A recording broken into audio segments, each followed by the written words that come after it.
katambike at saglitang vlog lang to.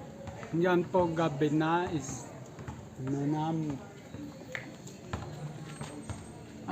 alas 7:40 ng gabi at Sabado, Disyembre 2. Yan. So may sasabihin lang po ko sa inyo na tungkol sa kapitbahay ko.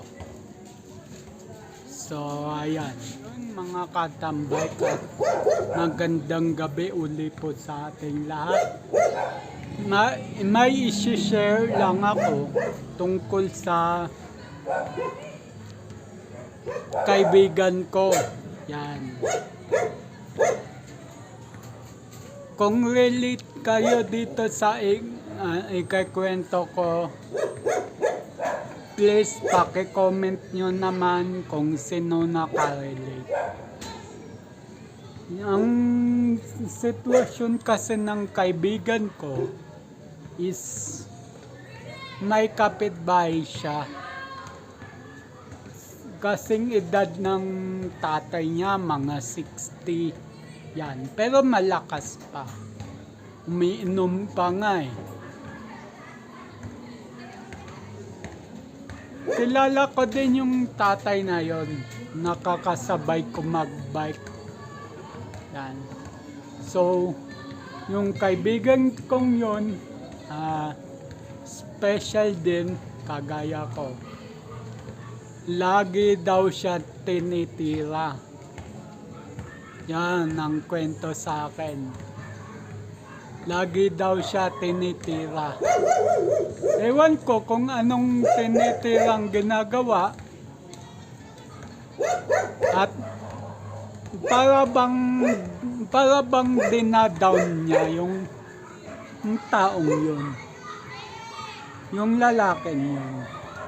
Yung kaibigan ko. So, lagi daw siya parang hindi parang dinadown na talaga ng tatay na yun. So, ayun, dito tayo, namatay ang ilaw. So, yun. At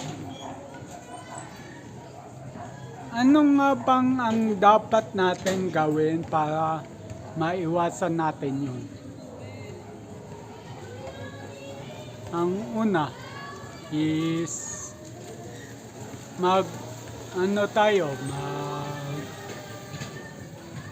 ang una natin sabihin natin, Kuya, ano kaya tay? Sabihin nyo, tay, wag pong ganyan. Wag nyo kong laging tarahin. Kung ayaw makinig sa inyo, iwasan nyo na.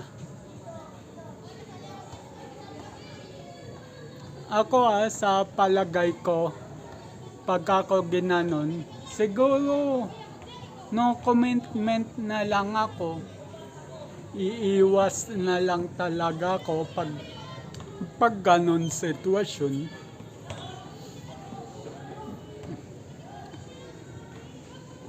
At ito pa, bukod sa pangtitira, yan. At yun, lagi daw siyang sinisiraan. So yan, yung tao na to, yung tatay na to, is dating seaman na nagretiro na. Yan. So, masasabi ko lang, nireplyan ko na to yung kaibigan kong to. Pero ang sabi ko sa kanya, sasabihin ko uli sa inyo na pagka gano'n ang naka-enkwentro nyo, sa taong yun may ilaw na uli. So ayun, mabalik tayo sa topic. So pagka ganun ang nangyari sa inyo, iwasan nyo na lang. Yun, nawala na naman ilaw. China lang kasi to. Patuloy tayo. Iwasan nyo na lang. Pag hindi nyo na kayang pag hindi nyo na kayan yung paninira, yung lagi kayong tinatamaan, wag na kayong makisama sa taong yun. Yun lang ang advice ko sa mga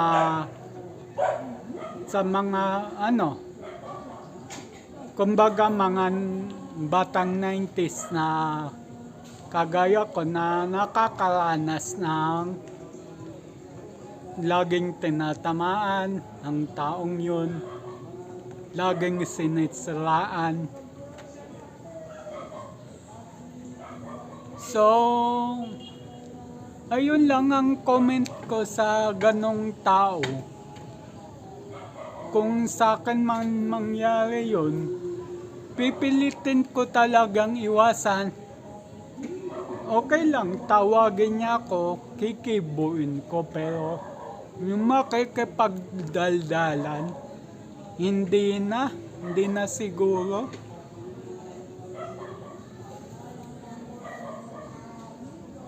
Kasi ang sa taong yun, yung sa dating seaman, sila may mga mabibigat na problema sila kaya ginagawa nila yun. Kaya hindi ko sila masisisi sa ganun. Pero hanggat maaari sa mga kagaya ko, kumbaga Gen Z, kabataan, iwasan na lang po natin yung makihalubilo sa ganong tao. So, ayan.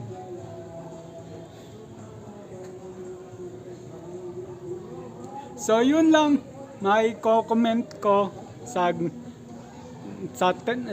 chat ng kaibigan. Yun pala, magpapaalam na ako hanggang sa next vlog.